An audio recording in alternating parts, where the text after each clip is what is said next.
தக்காளி, பெரிய தக்காளி 2, பெரிய வெங்காயம், இஞ்சி ஒரு துண்டு தான் எடுத்திருக்கேன், பூண்டு, அப்புறமா முந்திரி.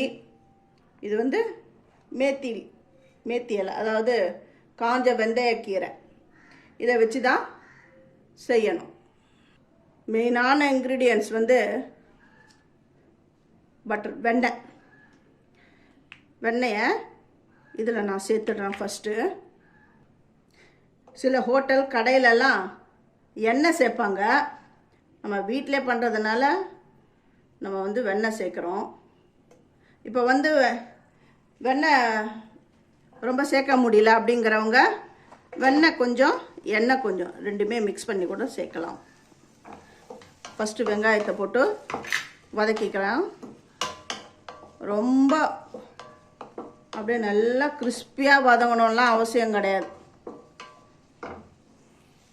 இது கூட உப்பு கொஞ்சமாக போட்டுக்கிறேன்.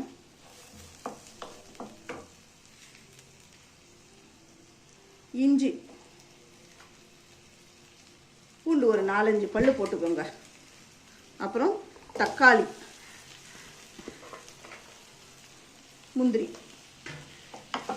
இந்த தக்காளி வந்து நல்லா ஸ்மூத்தாக வரணும், அந்த அளவுக்கு வதங்கினா போதும்.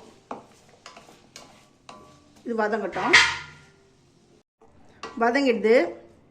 நான் இதை நல்லா ஆறட்டும். நல்லா ஆறிடுது. இது ஒரு மிக்ஸி ஜாரில் சேர்த்துடுறேன். நல்லா அரைச்சிட்டேன். பன்னீர் பட்டர் மசாலா பண்ணியிருக்கேன்.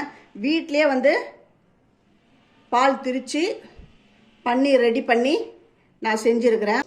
பன்னீர் பட்டர் மசாலா நீங்கள் உங்கள் வீட்டிலே செய்யலாம்.